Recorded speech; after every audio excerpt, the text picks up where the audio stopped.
रसायन विज्ञान में अध्याय सेकंड के सॉल्यूशन यानी विलयन में मोलरता को जानेंगे। मोलरता एक कॉन्सेंट्रेशन टर्म है। इसके पहले हम 4 कॉन्सेंट्रेशन टर्म के बारे में जान चुके हैं।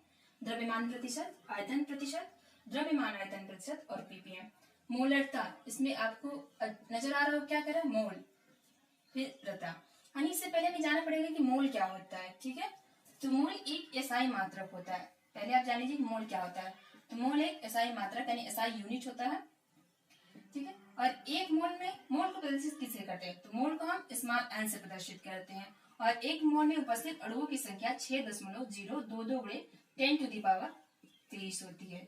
ठीक है, किसी भी अणु या फिर परमाणु या फिर यौगिक का अगर हमें मोल में संख्या निकालनी हो तो हम क्या करते हैं, कैसे निकालते हैं, तो उसका फॉर्मूला होता है मोल यानी स्मॉल एन बराबर उस अणु या फिर परमाणु का भार अपान उसका अणु भार। किसी भी अगर हमें यौगिक का मोल में संख्या निकालनी हो तो मोल बराबर होता है उस यौगिक का भार अपान अणु भार। ठीक है, अणु भार कैसे निकालते हैं, अभी हमने जाना कि मोल क्या है। मोल एक एसआई मात्रक है और इसे प्रदर्शित किससे करते हैं, स्मॉल एन से। एक मोल में कितने अणु होते हैं, 6.022 × 10⁻23। ठीक है, मोल बराबर क्या होता है, भार अपान अणु भार। किसी भी यौगिक का हमें निकालना है तो हमें क्या प्राप्त होना चाहिए, भार अपान अणु भार, तब हम उस यौगिक की मोल में संख्या निकाल सकते हैं। जैसे मान लीजिए हाइड्रोजन, ये क्या है, हाइड्रोजन एक तत्व है। यहाँ पे जो लिखा जाता है और एक यहाँ पे लिखा जाता है, ये लिखा जाता है आपका परमाणु क्रमांक। क्या लिखा जाता है, परमाणु क्रमांक, और इसे हम प्रदर्शित करते हैं जेड से। यहाँ पे जो लिखा जाता है वो हमारे पास लिखा जाता है परमाणु भार। क्या लिखा जाता है, परमाणु भार। ये हम क्यों बता रहे हैं, क्योंकि अणु भार कैसे निकालते हैं इसलिए बता रहे हैं। किसी भी तत्व का अगर हमें परमाणु भार पता है, ठीक है, तो अगर कोई यौगिक है तो किसी न किसी तत्व से मिलकर बना है, तो उस यौगिक में उपस्थित सभी तत्वों के परमाणु भार को हम जोड़ देते हैं तो हमें अणु भार प्राप्त हो जाता है। क्या क्या बताया मैंने कि अगर हमें किसी भी यौगिक का क्या ज्ञात करना हो, अणु भार। कोई यौगिक है, ये यौगिक का हमें क्या ज्ञात करना है, अणु भार ज्ञात करना है। ठीक है, तो अणु भार ज्ञात करने के लिए हमें क्या पता होना चाहिए, वो यौगिक किस तत्व से मिलकर बना है। ठीक है, और अगर हम ये जानते हैं कि यौगिक किस तत्व से मिलकर बना है तो सभी तत्वों का हमें परमाणु भार ज्ञात होना चाहिए। क्या ज्ञात होना चाहिए, परमाणु भार। और हम क्या करेंगे, उस तत्व जितने भी उस यौगिक में जितने तत्व होंगे, उस यौगिक में जितने तत्व होंगे उस सभी तत्व के परमाणु भार को जब हम आपस में जोड़ देंगे तो हमें उस यौगिक का अणु भार पता हो जाएगा। और जब हमें अणु भार पता हो जाएगा और हमें उस यौगिक का भार पता होगा तो हम उस यौगिक में उपस्थित मोलों की संख्या को क्या कर सकते हैं, ज्ञात कर सकते हैं। ठीक है, जैसे कुछ के हम यहाँ क्या लिख दे रहे हैं, कुछ तत्व के परमाणु क्रमांक और परमाणु भार लिख दे रहे हैं और बाकी की आप खुद याद कर लीजिएगा। हाई स्कूल के साइंस की बुक में पीछे दे रखा है। ठीक है, जैसे हाइड्रोजन का मैंने बताया, इसका परमाणु क्रमांक भी एक होता है और परमाणु भार भी क्या होता है, एक ही होता है। फिर जैसे कार्बन का परमाणु क्रमांक 6 होता है और परमाणु भार क्या होता है, 12 होता है। ये आपको याद होनी चाहिए, परमाणु भार आपको याद होनी चाहिए। अगर आपको परमाणु भार याद होगा तभी आप अणु भार निकाल पाएंगे, और जब आप अणु भार निकाल पाएंगे तभी आप मोलरता को जान पाएंगे कि मोलरता कैसे निकाली जाती है। जैसे कार्बन का मैंने बताया, कार्बन का परमाणु क्रमांक कितना है, 6, और परमाणु भार कितना है, 12। जैसे ऑक्सीजन का परमाणु क्रमांक होता है 8 और परमाणु भार होता है 16। जैसे नाइट्रोजन का परमाणु क्रमांक होता है 7 और परमाणु भार होता है 14। कैल्शियम की बात करें तो इसका परमाणु क्रमांक होता है 20 और परमाणु भार होता है 40। पोटेशियम की बात करें तो पोटेशियम का परमाणु क्रमांक 19 और परमाणु भार होता है 20। ठीक है, सोडियम की बात करें, सोडियम Na, तो इसका परमाणु क्रमांक 11 होता है और परमाणु भार 23 होता है। ठीक है, अगर हम क्लोरीन की बात करें, क्लोरीन का परमाणु क्रमांक 17 होता है और परमाणु भार होता है 35.5। ठीक है, या फिर हम सिल्वर की बात करें Ag, तो इसका परमाणु क्रमांक होता है 47 और परमाणु भार होता है 108। यहाँ पे कुछ जो हमें इंपॉर्टेंट लगे वो हमने लिख दिया, इसे याद कर लीजिएगा। इसके अतिरिक्त भी आप तत्वों के परमाणु भार और परमाणु क्रमांक याद रखिएगा। क्यों, क्योंकि आपको क्या निकालने, मोलरता में अणु भार निकालने, और अणु भार के द्वारा ही आप क्या निकाल सकते हैं, किसी यौगिक की मोलों की संख्या निकाल सकते हैं। जब आपके पास मोलों की संख्या होगी तभी आप क्या निकाल सकते हैं, मोलरता निकाल सकते हैं। ठीक है, तो कैसे निकालेंगे, मोल बराबर क्या होता है, भार अपान अणु भार। तो पहले आप जान लीजिए, इसे प्रदर्शित कैसे करेंगे। n इक्वल क्या होता है, n हम किससे प्रदर्शित करते हैं, स्मॉल n, मोलों की संख्या। तो n इक्वल भार को W से प्रदर्शित करेंगे अपान अणु भार को मोलर मास कहते हैं इंग्लिश में, इसे हम डबल M से प्रदर्शित करेंगे। ठीक है, ये हो गया आपका मोल निकालने का फॉर्मूला, इसे आप याद रखिएगा। ये क्या है, भार है उस यौगिक का या फिर उस तत्व का जिसकी हमें क्या निकाला है, मोलों में संख्या निकाला है, और ये क्या है, मोलर मास यानी अणु भार है। अब हम जानेंगे कि मोलरता क्या होती है। इसके पहले हमने द्रव्यमान प्रतिशत जाना, और जाना द्रव्यमान प्रतिशत क्या होता है कि 100 ग्राम विलयन में उपस्थित विलेय की मात्रा जो किसमें दे रखी है वो ग्राम में, उसका द्रव्यमान प्रतिशत कहते हैं।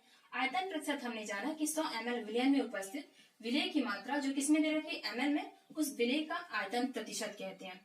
अब मोलरता क्या होती है, मोलरता के लिए हम विलयन को 1 लीटर विलयन को परिभाषित करते हैं, कितने को, 1 लीटर। और इसकी परिभाषा क्या होती है, 1 लीटर विलयन में उपस्थित विलेय की मोलों में संख्या, किसकी, विलेय की मोलों की संख्या को उस विलयन की मोलरता कहते हैं। इस परिभाषा को आप याद कीजिएगा या फिर याद रखिएगा ध्यान से। क्या कह रहा है कि 1 लीटर विलयन में उपस्थित विलेय की मोलों में संख्या को उस विलयन की मोलरता कहते हैं। तो अब इसके हिसाब से मोलरता का फॉर्मूला क्या हो जाएगा, मोलरता को ये जान लीजिए, मोलरता को हम कैपिटल एम से प्रदर्शित करते हैं। मोलरता को किसे प्रदर्शित करते हैं, कैपिटल एम से।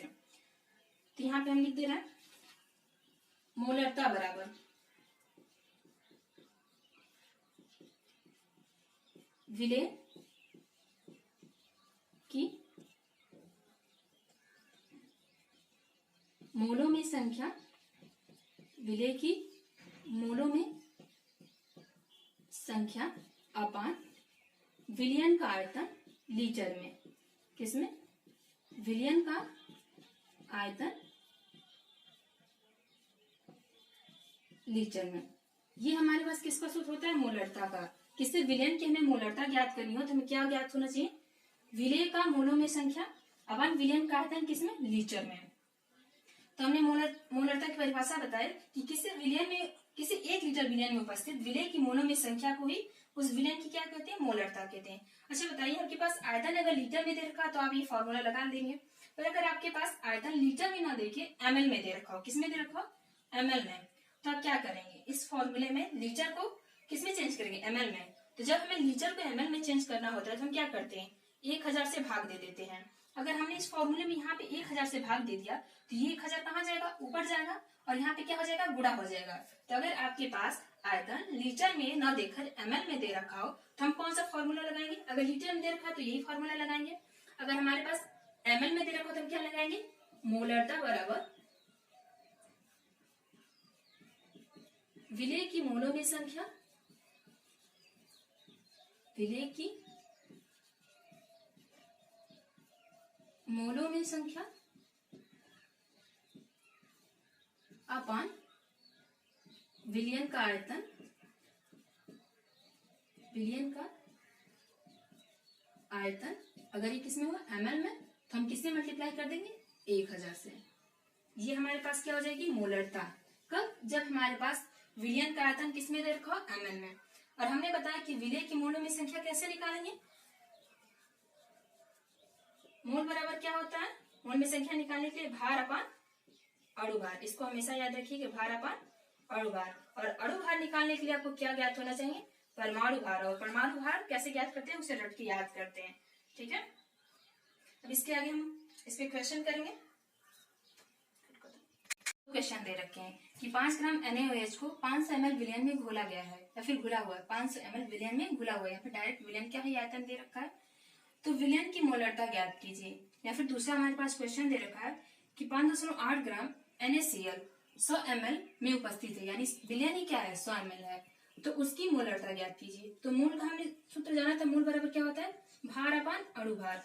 मूल को हम स्मॉल n से प्रदर्शित करते हैं, भार को W से प्रदर्शित करते हैं, और अणु भार को मोलर मास कहते हैं, इसीलिए हम कैपिटल M से प्रदर्शित करते हैं। फिलहाल हम यहाँ मोलरता को कैपिटल M से प्रदर्शित कर रहे हैं, तो हम यहाँ पे डबल M से प्रदर्शित करेंगे अणु भार को।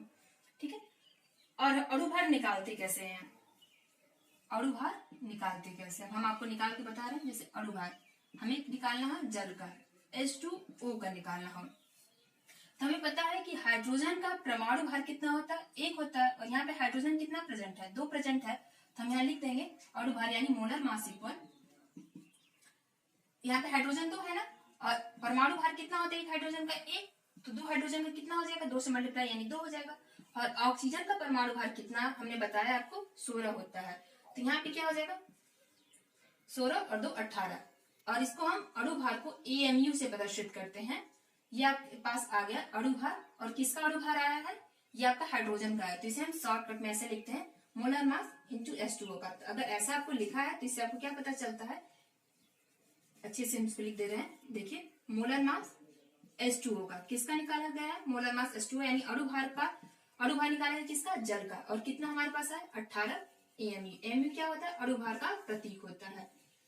निकाल के बता, जैसे हमारे पास मान लीजिए कार्बन डाइऑक्साइड हो, इसका हमें अणु भार निकालना हो, तो हम कैसे निकालेंगे। कार्बन का हम जानते हैं कि परमाणु भार कितना होता है, 12 होता है। और यहाँ पे कार्बन कितना प्रेजेंट है, एक ही प्रेजेंट है, तो एक ही रहेगा। फिर हमने जाना कि ऑक्सीजन का परमाणु भार कितना होता है, 16 होता है। यहाँ पे ऑक्सीजन कितना प्रेजेंट है, 2 प्रेजेंट है। तो हम ये क्या करेंगे, यहाँ से मल्टीप्लाई कर देंगे, यानी 16 एक का होता है, तो 2 भर गए तो 16 दोनों हो जाएगा, यानी 32। और ये हमारे पास कितना है, 12, और ये कितना हो जाएगा, 32।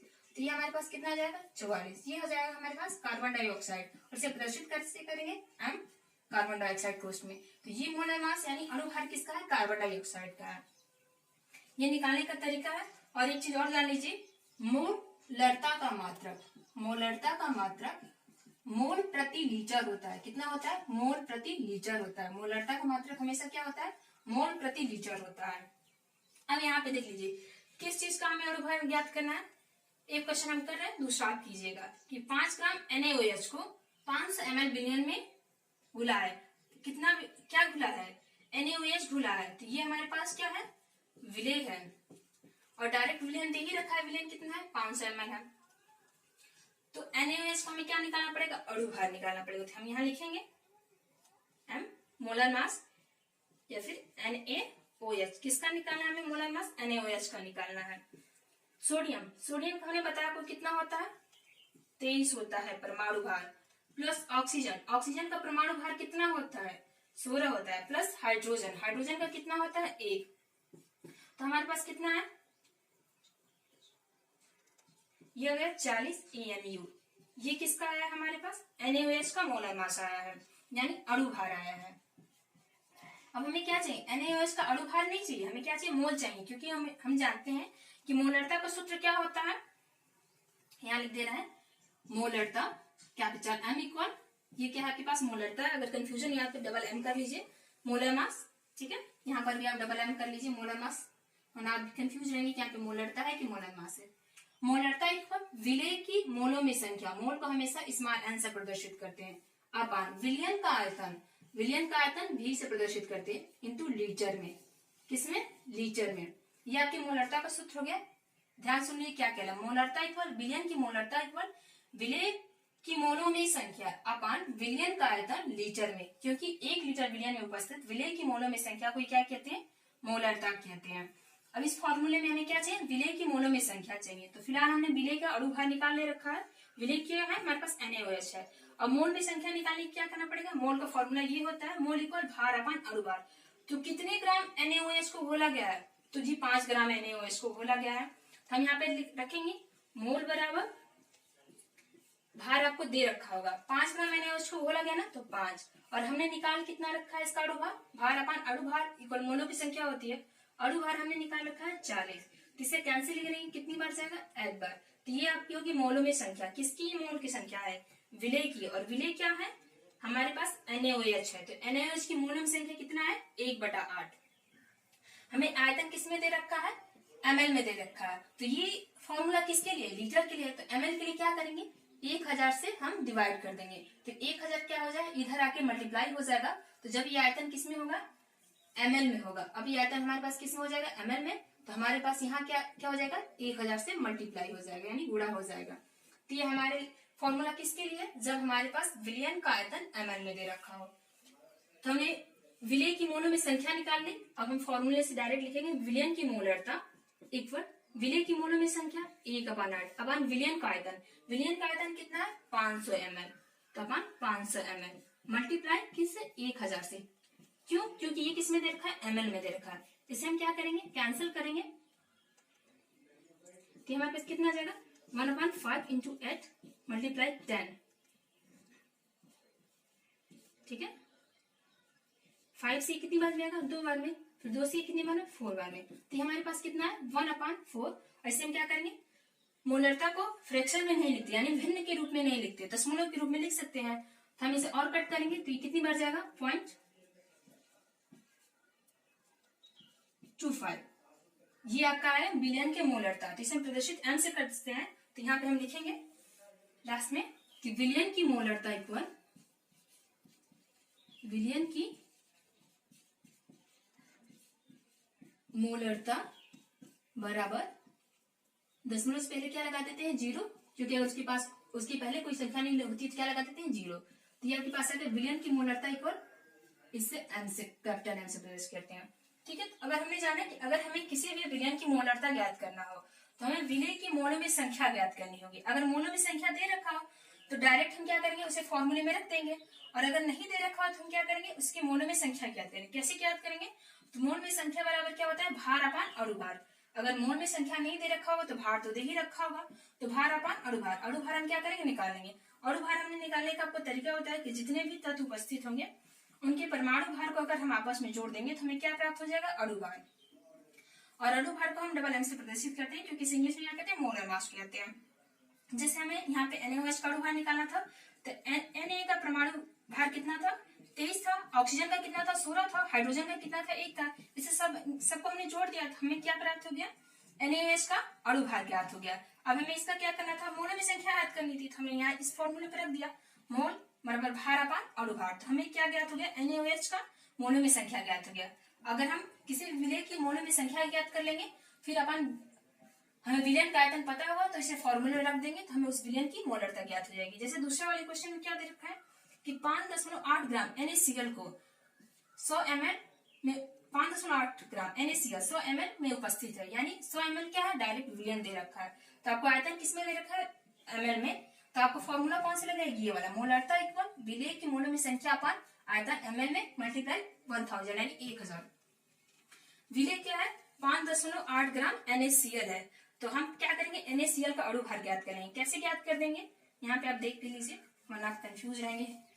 NaCl, ठीक है, Na का कितना है, सोडियम का 23 परमाणु भार है, प्लस क्लोरीन का होता है 35.5, यहाँ पे हो जाएगा। तो हमारे पास आ जाएगा कितना, 58.5। ये हमारे पास अणुभार किसका, NaCl का। और इसका क्या करेंगे, यहाँ पे भार दे रखा है इतना, अपान अणुभार इतना हमने निकाला। इसमें भार अपान अणुभार कर देंगे तो हमें मोलों की संख्या ज्ञात हो जाएगी, किसकी, NaCl की। जब मोलों की संख्या ज्ञात हो गई, आयतन दिया है, तो डायरेक्ट हम इस फॉर्मूले में रख देंगे और हमें क्या हो जाएगा, आंसर प्राप्त हो जाएगा। और जो आंसर होगा वो क्या होगी, विलयन की मोलरता होगी।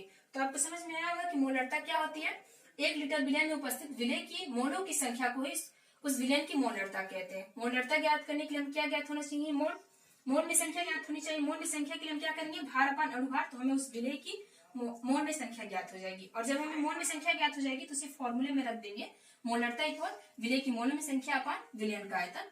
ठीक है। अगर ये आयतन लीटर में हो तो 1000 से मल्टीप्लाई नहीं करेंगे, और अगर आयतन ml में हो तो क्या करेंगे, 1000 से मल्टीप्लाई करेंगे, और हम इस विलयन की मोलरता को क्या करेंगे, याद कर लेंगे।